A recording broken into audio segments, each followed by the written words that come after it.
Go to the top! ジャムボイストレーナーのつるさんです。皆さんいかがお過ごしでしょうか？今回の動画はですね、プラン J カバー恋に落ちたらスカイオリジナルバイクリスタル K、 こちらを見て歌声分析をしていきたいと思います。つるさんのラポネボーカルルーム。さあ、ついにスカイさんのソロ動画が公開されました。めちゃくちゃ嬉しいですね。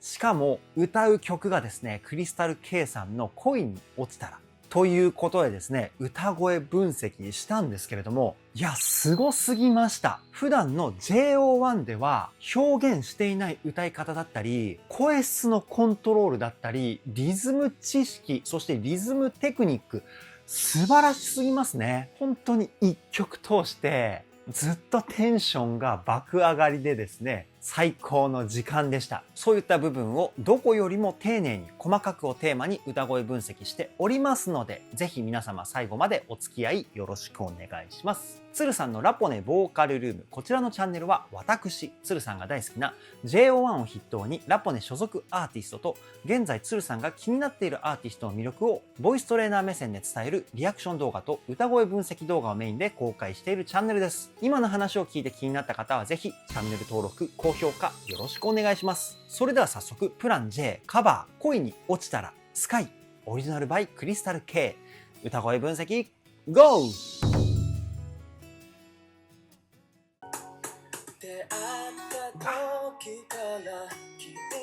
いい声。相変わらずいい声なんですけど、JO1 で披露してる歌声よりも、もっと全体的に温かさとか優しさを感じる歌声かなっていうふうに思います。出会った時からきっと、みたいな、こんな感じの体の使い方で声を出していると思うんですけど、これどうやってるかっていうと、もうジャムの皆さんにはおなじみのワードかもしれないんですけど、歌を歌う上で代表的な声を響かせるポイントが3つあります。声の太さだったり、たくましさを表現する胸の響き、胸腔共鳴、そして声量を増幅したり、言葉の輪郭をクリアにするための響き、口の中の空間、口腔共鳴、そして歌声の音色だったり、高い声を出すときに必要な成分をですね、出していく鼻の中の響き、鼻腔共鳴。この3つのバランスをどう取るかによって歌声のおおよそが決まってくるんですけど、スカイさんはですね、この3つの声を響かせるポイントのバランスが素晴らしくいいですね。全体を10とすると、胸3割、口3割、鼻が4割。こんな感じかな。鼻の響きをやや多くすることによって声の艶っぽさだったり、先ほど言った温かさ、優しさ、この辺を表現しているんだと思います。もう一回聞いてみましょう。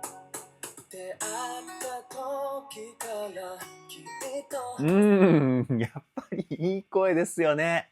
で、全体的にですね、少しだけスタッカートっていうテクニックを使っています。音を切るテクニックをスタッカートって言うんですけど、これを軽く入れているかな？スタッカートを入れることによって、歌声にですね、ノリが出てくるんですよね。ミディアムテンポの、バラードなのかな？この曲は。そこにですね、少し体が揺れるぐらいのノリを感じると思うんですけど、これはですね、スカイさんが歌声にスタッカートを入れてるからなんですよね。次いきますよ。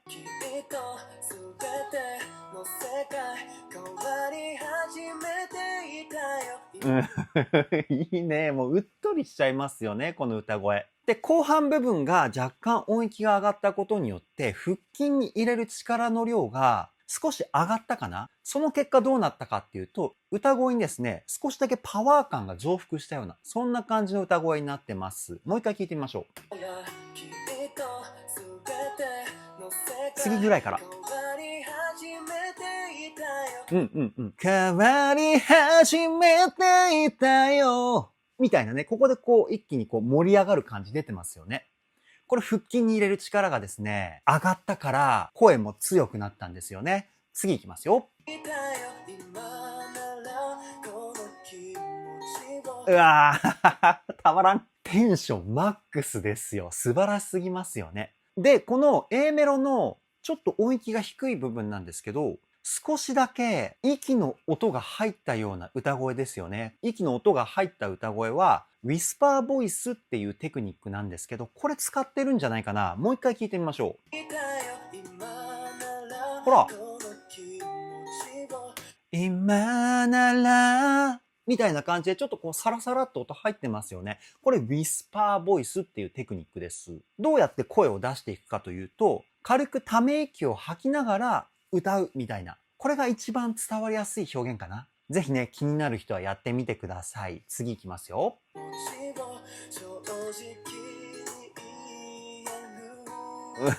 言える。ここのね、歌い直した感じがね、すごく切ないですよね。で、今のところさっき言ったウィスパーボイスの雰囲気分かりやすいポイントでしたね。もう一回聞いてみましょう。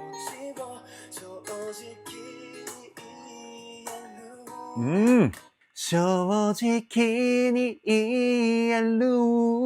こんな感じでしたよね。いやー、優しい声がたまらんですよ。次いきますね。うわ、綺麗。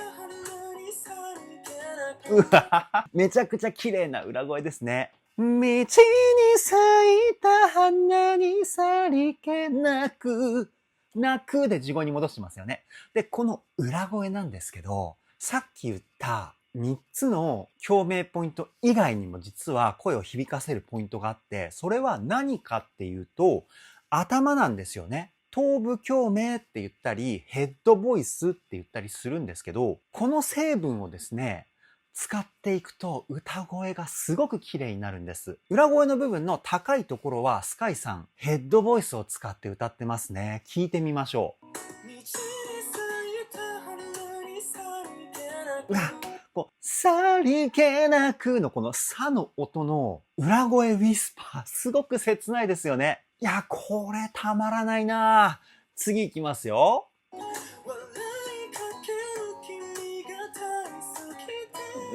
切ない。このね、最後の音のこう途切れそうになるような、ちょっとかすれた感じあるじゃないですか。ここたまらないですよね。もう一回聞いてみましょう。ここ。大好きでのこのダの音。やばいね、これは。神曲が来ましたね。次いきますよ。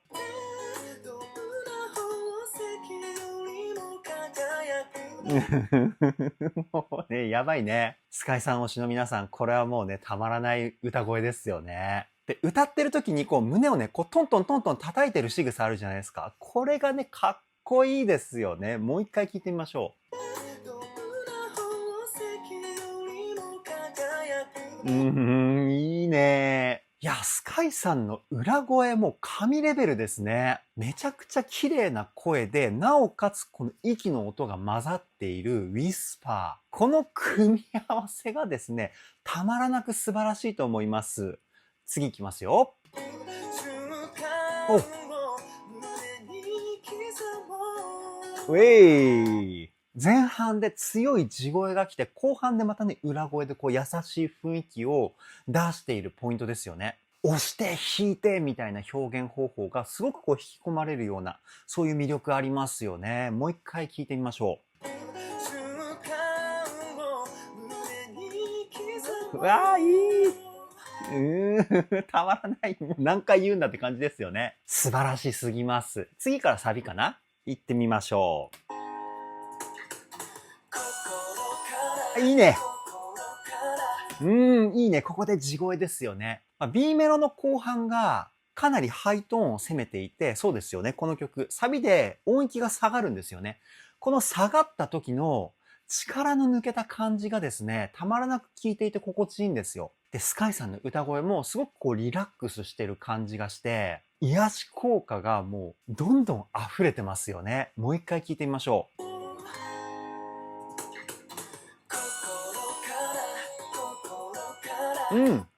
で、ここでですね、一番最初に声のバランス説明しました。胸が3割、口が3割、鼻が4割。このバランスがですね、音域が下がったことによって多少変えてるんですよね。今度は胸が4割、口が3割、鼻が3割。このぐらいだと思います。心から、心から。こんな感じの体の使い方の歌声かと思います。で、胸の成分を多くしたことによって、歌声のたくましさだったり、かっこよさが前面に出てる歌声かなっていうふうに思います。そこ注目して聞いてみましょう。いきますよ。ほらほら。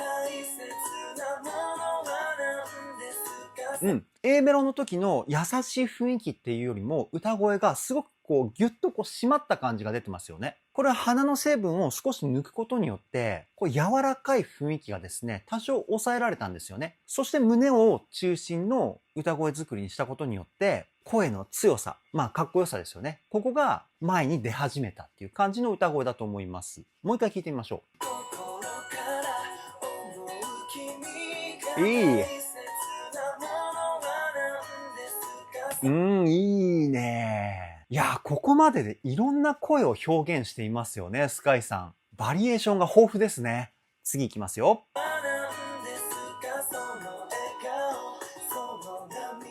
いいね。いや、ほんと癒される歌声ですよね。もう一回聞いてみましょう。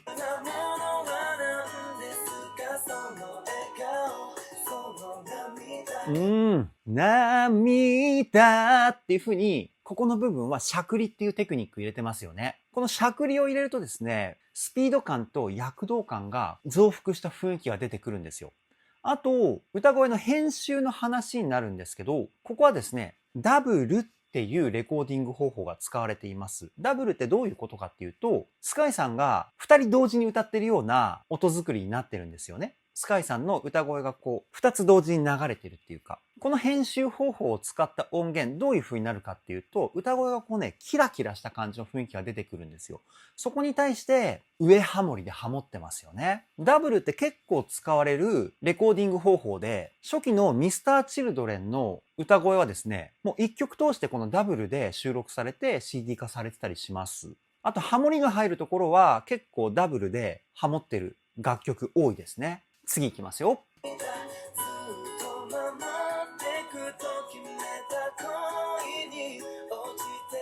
いや、こうやってよく聞いてみると、全体的にしゃくりを入れてるんですね。ラララララララみたいな。確かにこのゆったりとしたテンポ感なのに歌声のスピード感がありますよね。もう一回そこ注目して聞いてみましょう。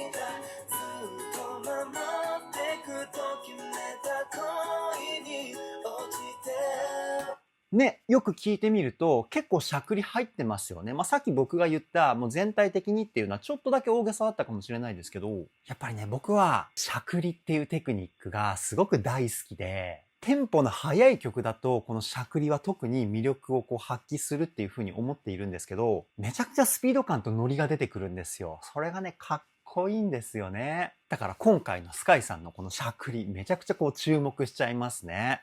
次いきますよ。いや、いいね。I love you. こんな感じの声の使い方かな。愛を伝えるっていうよりも、なんか切ないような表現の仕方でしたよね、スカイさん。もう一回聞いてみましょう。ほらほら。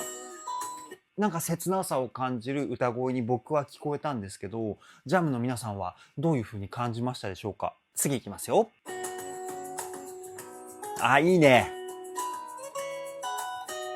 このね、スカイさんの金髪、すごい似合ってますよね。僕個人的にスカイさんの髪色のイメージは、暗めっていう印象がですね、すごく強いんですけど、だから今回金髪でね、驚いたんですよ。しかもめちゃくちゃ似合ってるじゃないですか。いや、イケメンがさらにイケメンになってますよね。次いきますよ。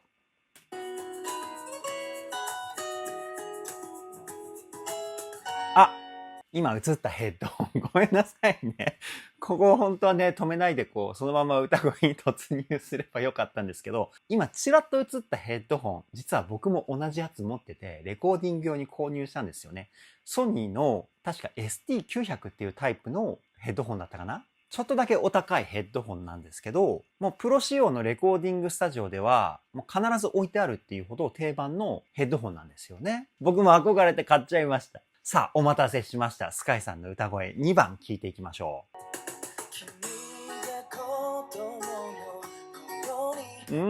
この無表情で歌っているのが、この寂しい雰囲気、切ない雰囲気を出してるんじゃないかなっていうふうに僕は推測しているんですけど、君が子供の頃に、無表情で歌うと、こういう感じの歌声になります。で、例えばこれ、笑顔で歌うと、君が子供の頃に、これ同じ体の使い方をしていて、表情だけ変えたんですよね。っていう風に、顔の表情っていうのは、歌声にすごく影響してきます。笑顔で歌うと明るい雰囲気が出るし、悲しい顔で歌うと悲しい雰囲気が出るんですよ。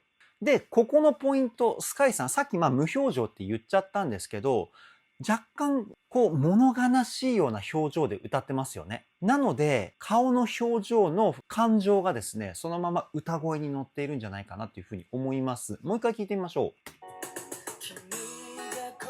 う。ほらほら。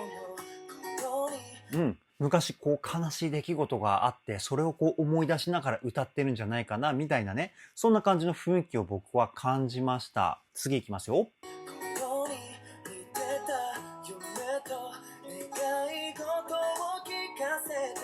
徐々に盛り上がっていく感じが、前半の物悲しい感情を増幅させていってるような、そんな感じかな。的外れなことを言っていたら申し訳ないなって思うんですけど、僕はね、そういう風な気持ちを込めて歌っているんじゃないかなっていう風に思って、そう思ったらですね、僕もすごく切ないような感じになってきました。もう一回聞いてみましょう。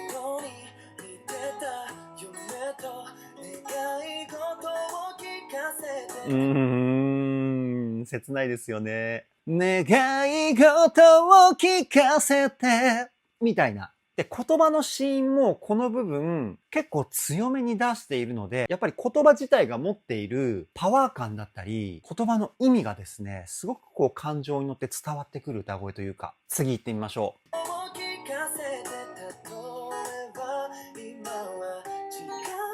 う。うわ、ごめんなさい。すごくいい声が来て思わず止めてしまいました。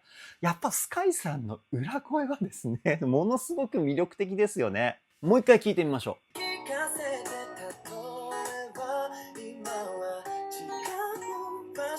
ほらほらほら。違う場所に、みたいな。今のところは裏声高いんですけど、ヘッドボイスは使っていないかな？声質的にね。その代わり、地声とですね、同じ体の使い方で裏声を出してるんですよね。違う場所に、みたいな。これどうやってるかっていうと、地声の時は僕、口をメインにしてですね、ちょっと後ろに引いたような感じで声を出してるんですけど、それと全く同じイメージで裏声を出してるんですよね。口中心の後ろに引くイメージ。それでやると、違う場所に、こんな感じの雰囲気になります。もう一回聞いてみましょう。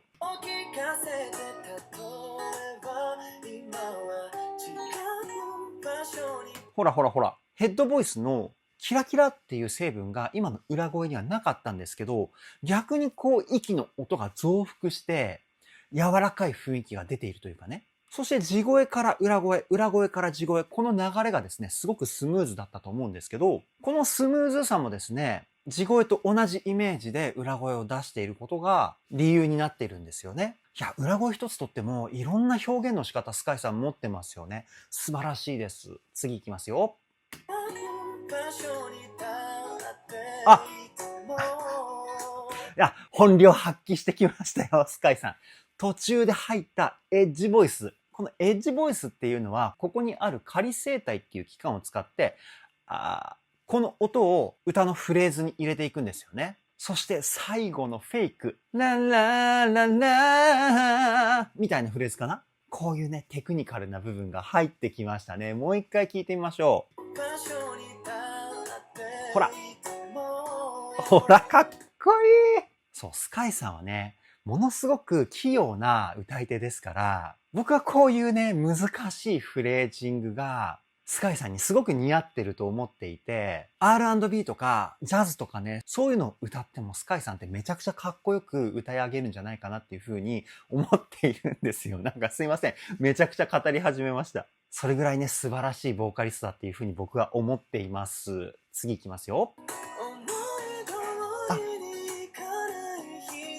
うわ、後半の裏声から地声の切り替えがめちゃくちゃスムーズでしたね。で、この切り替えをスムーズにさせる方法としては、裏声を出している声の方向と地声を出している声の方向を一つに統一してあげるんですよ。ここが統一できてくると、裏声から地声、そして地声から裏声のこの切り替わりっていうのがすごくスムーズになるんですけど、スカイさんぐらい今のね、綺麗な切り替えできるってことは、移り変わり部分で声を出す方向がブレていない証拠なんですよね。もう一回聞いてみましょう。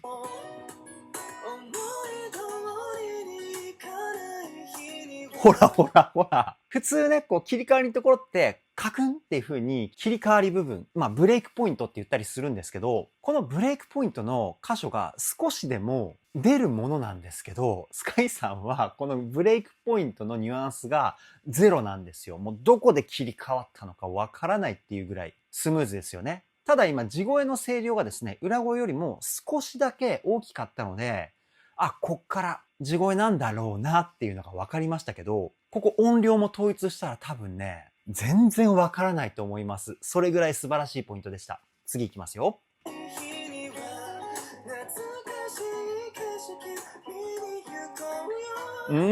今途中で息継ぎが入ってたじゃないですか。この息継ぎを入れることによって、B メロのフレーズの意味がですね、2つに分かれるんですよね。息継ぎってそういう意味もあって、懐かしい景色。ここで一つの意味。で、息継ぎをして、見に行こうよ。ここで一つの意味。今のフレーズが二つのシーンに分かれてるというかね。で、後半部分の方が意味合いとしては強調される傾向があるので、一緒に見に行きたいっていう気持ちが強調されてる部分でもあるかなっていうふうに思います。もう一回聞いてみましょう。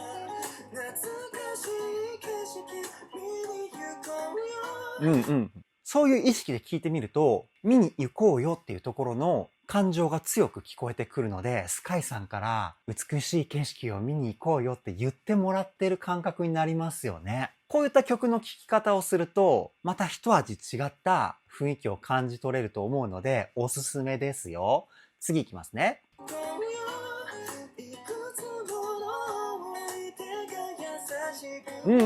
ここでちょっと声の強さが抑えられてますよね。歌詞がいくつもの優しさっていうワードが入ってくるので、ちょっと声のパワー感を抑えることによって優しさを表現したポイントなのかなっていうふうに僕は推測します。もう一回聞いてみましょう。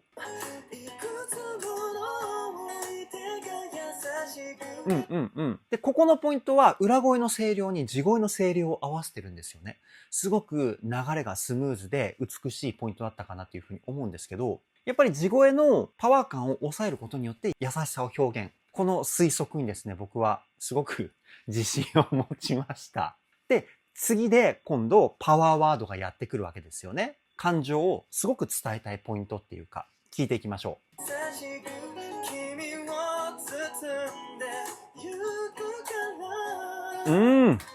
君を包んでいくから。相手に対して自分はこうしたいっていう強い感情ですよね。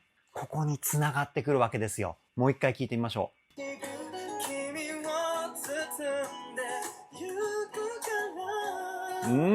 この手の動きがかっこいいですよね。で、やっぱり君を包んでのところは地声で強めの声質で表現してる。っていうことはやっぱりさっき言ったように君を包んでいくからっていうフレーズにですね、感情を目いっぱい込めてる証拠ですよね。で、サビがやってくるわけですよ。もうたまらない流れですね。いや、スカイさんのこの感情表現はもう天性のものだと思うんですけど、普段からね、優しい気持ちを持って過ごしていないと、こういう表現って僕は生まれてこないんじゃないかなっていうふうに思っていて、だから本当にスカイさん、ものすごく大きな優しさと温かさを持ってる人なんじゃないかなっていうふうに思います。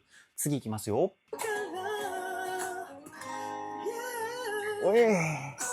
いやー、いいね。いいね。ごめんなさい。そうそう。こういうフェイクを僕は待っていたんですよ。イエーイですよね。さっき言った R&B とか、そういったジャンルで使われるようなフェイクだと思うんですけど、いや、嬉しいね。しかも地声で表現するんじゃなくて、裏声で表現してるところが僕のね、大好物な雰囲気なんですよね。もう一回聞いてみましょうよ。ほらほらほらほらほらほら。いやー、たまらないですね。今の部分たまらないって思ったジャム先輩、何人ぐらいいますか？同じ気持ちを持っていただけた方はですね、ぜひコメントで教えてくださいね。じゃあ次サビいきますよ。うい。一回止めますね。ここちょっと1番のサビよりも、ゆったりした雰囲気が増幅してるというふうに僕は分析したんですけど、わかりやすく言うと、ちょっとだけなんかテンポが下がったような、そんな雰囲気がしてるかな。勘違いだったら申し訳ないんですけど、スカイさんのですね、リズムの取り方が変わったポイントなんですよね。ここに来るまでスカイさんは、心から心から多分こういうテンポでリズムを取って歌っていたと思うんですけど、ここのサビは心から心からのこの倍の長さでテンポを取って歌ってるんじゃないかなっていうふうに推測します。もう一回聞いてみましょう。間違いないですね。1番は疾走感がある雰囲気。2番はゆったり聴ける雰囲気。これをリズムの取り方で表現しているんですよ。いや、すごい音楽知識ですね。僕これ、知り合いのプロデューサーの方から、まだ駆け出しの頃に教えてもらったリズム情報なんですけど、その方は当時、安室奈美恵さんとか浜崎あゆみさんのバックでギターを弾いていたり、あとはですね、数多くの有名アーティストのプロデュースをしていたり、そういった活動をされていた方なんですけど、リズムの取り方って早くすればするほど疾走感が出るんですよね、歌声に。そして遅いタイミングでリズムを取ると、ゆったりした雰囲気が出てきます。早くリズムを取って疾走感を出す。これを前乗りって言って、遅い感じでリズムを取ってゆったりした雰囲気を出すことを後乗りって言うんですよね。なので1番と2番で前乗り、後乗り。この2つの雰囲気をですね、表現していますよ、スカイさん。次いきますね。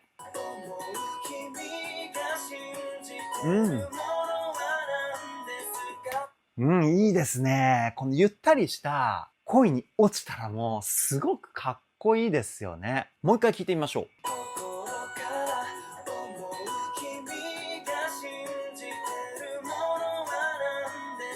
もう安定感がすごいですよね。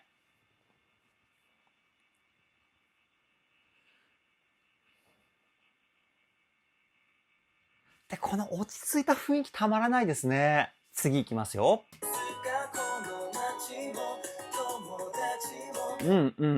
これすごく音楽の専門的な話になってしまうんですけど、さっき言った後乗り。これがですね、もう本当ギリギリのところの後乗り。分かりにくいですよね。もうちょっと後乗りの雰囲気を強調すると、リズムが遅れているんじゃないかっていう風に思われてしまうぐらいの位置で歌ってるんですよね、リズムの。いや、この雰囲気を出せるのがですね、すごいですね。本当にリズム知識が半端ない証拠なんですけど、もう一回聞いてみましょ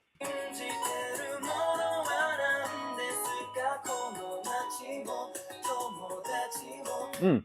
今、友達も、ここの部分とか特に、すごくこれ以上音符の位置が後ろにいたら、遅れてるっていう風に思われちゃうなっていうぐらいの位置なんですよ。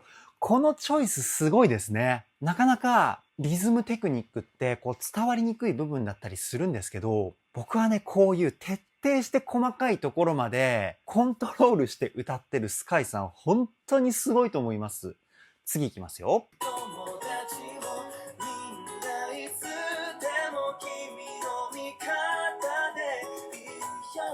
おいるよ。ここのフレージング最高にかっこいいですね。で、今のところは普通の後乗りぐらいのリズムに戻してるんですよね。いやー、やばいですね。もう一回聞いてみましょう。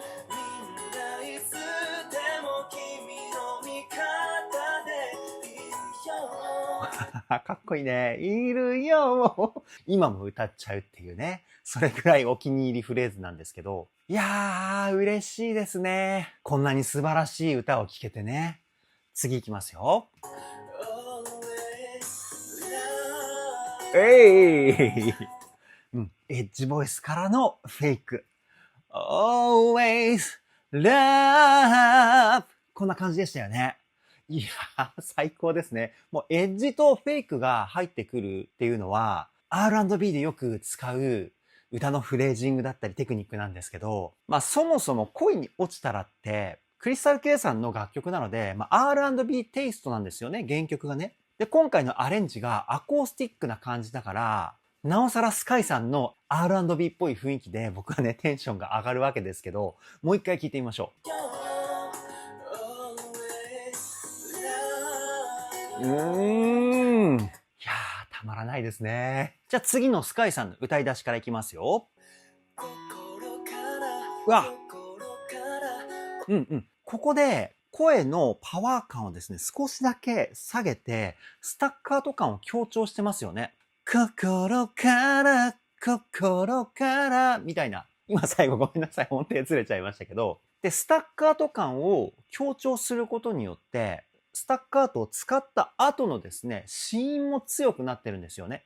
スタッカートを強調してるっていうよりも、言葉と言葉の間にちっちゃいつを入れて、ちっちゃいつの後の言葉がアクセント、要は強い音になってるっていうか、そんな感じのポイントです。もう一回聞いてみましょう。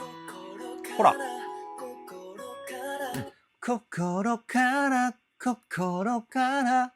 前半かな、心っていうワードに休符が入ってると思います。さっき言ったちっちゃいつが歌でいうところの休符に該当するんですけど、で、休符が入るとその後の音っていうのが強くなるんですよね。納豆とかトラックとかちっちゃいつのところで言葉のためが生まれるんですよ。なのでその後の言葉が強いアタック感が出てくるわけなんですけど、ここでスカイさんそのテクニック使ってます。次いきますよ。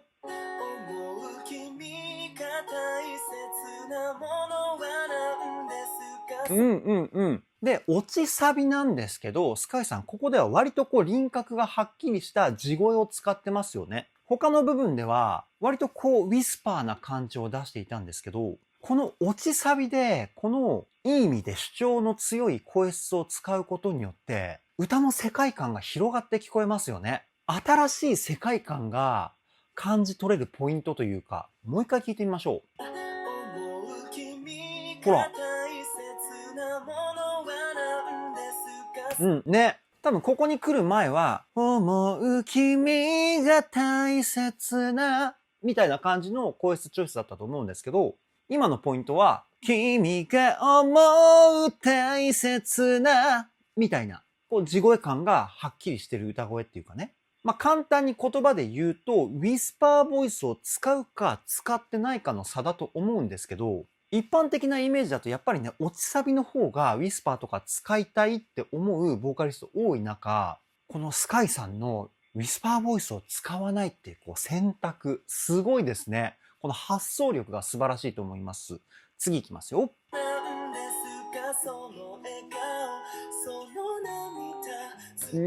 今の音選びかっこいいね。その涙かな？もう一回聞いてみましょう。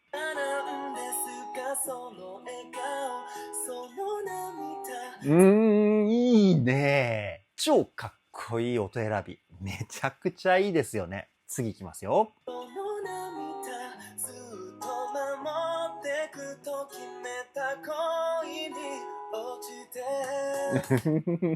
もうニヤニヤしちゃいますね。かっこよすぎて。いやー、ここまでスカイさんの歌声を堪能できるって、本当にね、さっきも言いましたけど、嬉しいですよね。もう一回今のとこ聞いてみましょう。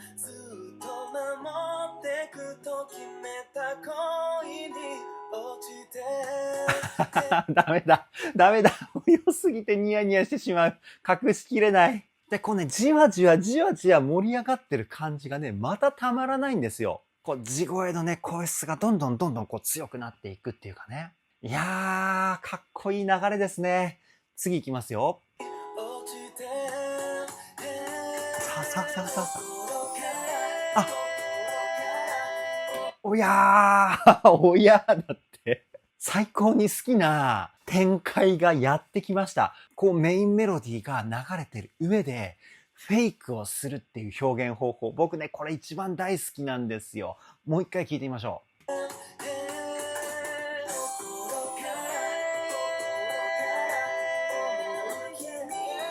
う。あ、いいね。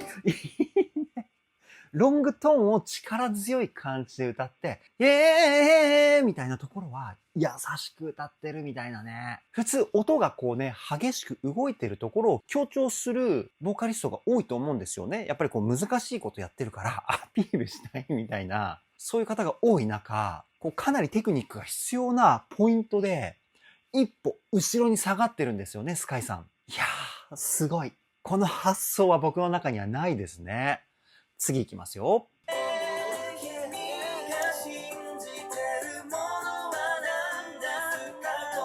あ、いいね。な。ここのフレーズも簡単そうに聞こえるかもしれないんですけど、スカイさんがやってる雰囲気を出そうとすると結構難しいんですよ。なんって聞こえるかもしれないんですけど、これ、なんですよね。んが最初に来てるんですけど、ながアクセントになってるみたいなフレーズです。もう一回聞いてみましょう。ほら。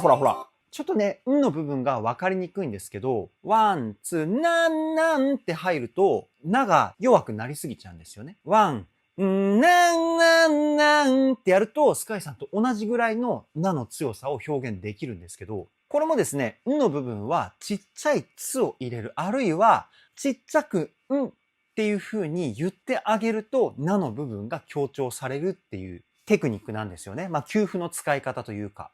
じゃあ次行きますよ。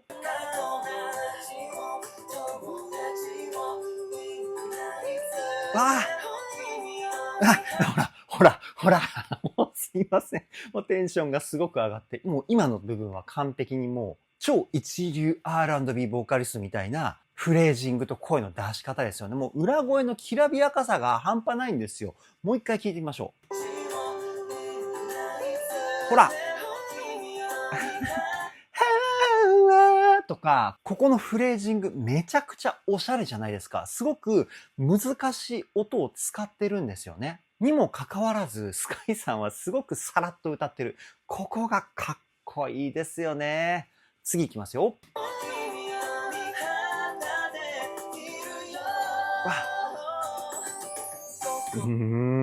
いいね。で、フェイクタイムはここで終わりなのかな？今サビ歌い出しましたもんね。そういう感じか。いや、もうね、このフェイクタイム作って僕は大正解だと思います。もう、スカイさんの歌声は余すことなく世に出した方が絶対いいんですよ。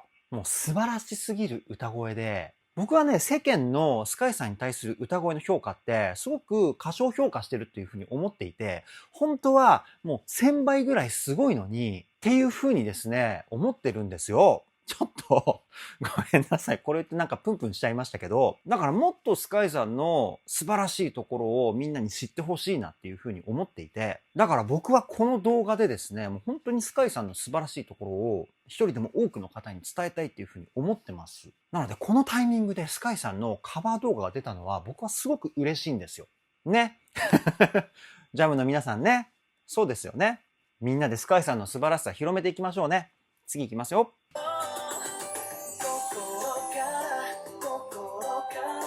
いいよね。心から、このからが最後のサビはですね、こう強調されてるかなっていうふうに思います。なんか1番、2番、3番とサビの歌い方全部違いますよね。やっぱりこうね、細かく専門家が分析しなければ気づけないような細かいところまで考え込んで歌ってるんですよね、スカイさん。もう普段から相当努力してると思いますよ。もう一回聞いてみましょう。ほら。ね、軽くからの前に給付が入ってるんですよね。でも先ほどみたいにこう強く給付を入れる感じじゃなくて、ちょっと引っかかるような雰囲気が出るぐらいのアクセントを表現するために軽くちっちゃい「つ」を入れてるっていうか、ほんとさりげない感じです。次いきますよ。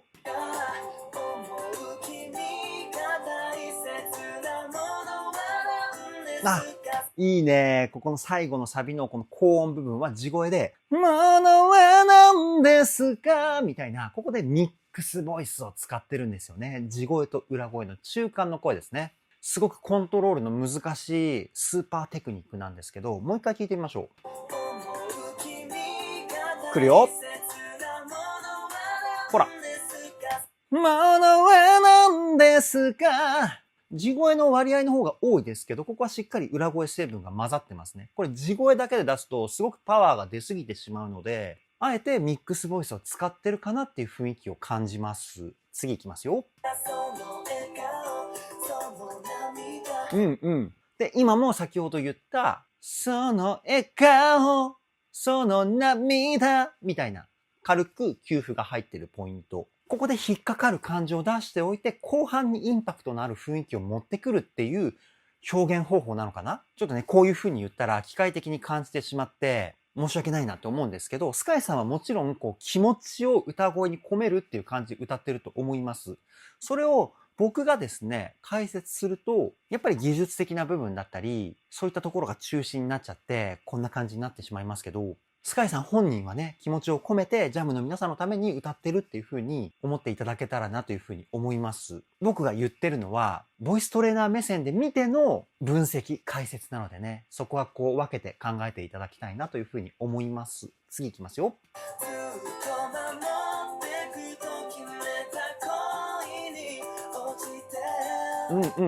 ここも先ほど言ったダブリングっていう手法が使われてますよね。こう、チリチリチリってしたニュアンスがですね、ダブリング特有の音質なんですよ。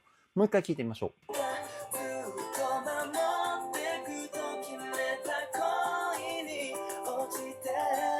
う。よく聞くと、こう、チリチリチリっていう風な雰囲気ありますよね。これが、スカイさんの歌った歌を2本同時で再生された時の質感なんです。これがダブリングですね。次いきますよ。わなるほど。いや、ちょっと一回ごめんなさい、止めました。すごく綺麗な裏声をですね、ロングトーンで出してるじゃないですか。で、ここですごいところがですね、音が1ミリもブレていないんですよね。で、これ、ブレていないっていうことは、体の使い方が完璧っていうことなんですよ。歌声の安定感っていうのは、息の吸い方と腹筋、背筋の使い方、この2つが非常に重要になってくるんですけど、この使い方がですね、スカイさん完璧なんですね。もう一回聞いてみましょう。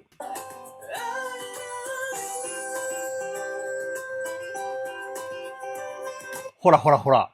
すごく長いのに、まっすぐ綺麗に音が伸びてますよね。で、先ほど言った息の吸い方と腹筋の背筋の使い方って、これ歌のベーシックな、要は基本的な部分なんですよね。なので、スカイさんの歌の基礎力は相当高いレベルっていうことなんですよ。で、基礎力っていうのは、やっぱり普段からしっかり練習しないと身につかないし、安定しないものなんですよ。ここで確信しましたね。スカイさんの見えないところでの努力量。もうほんと凄まじい時間、歌のトレーニングやってると思いますよ。いや、尊敬します。次行きますよ。今のイエーまで息継ぎなしですからね。いや、息の使い方もすごいですし、肺活量もですね、すごいんじゃないかなって思います。続きいきますよ。うわ、いや、めちゃくちゃ綺麗な裏声ですね。僕こんな高い裏声出ないですね。で、ここまで高い裏声だと、さっきヘッドボイスの説明したと思うんですけど、実は頭を響かせる声には2種類あって、ヘッドボイスよりもさらに高い声を出すときに必要な後頭部を響かせるスーパーヘッドボイスっていう声があります。今のスカイさんはですね、そのスーパーヘッドボイスを使って高い裏声を出してました。もう一回聞いてみましょう。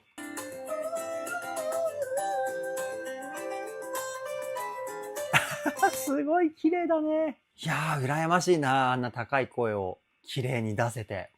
僕も練習します。次行きますよ。もう終わりそうな雰囲気。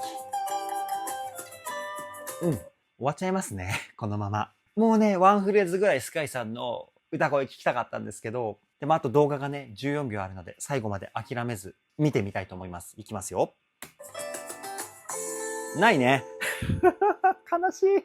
かっこいい。かっこいい。見ました今、スカイさんウィンク。ザ・スカイさんウィンク。今のかっこいいスカイさんを見れたから満足しました。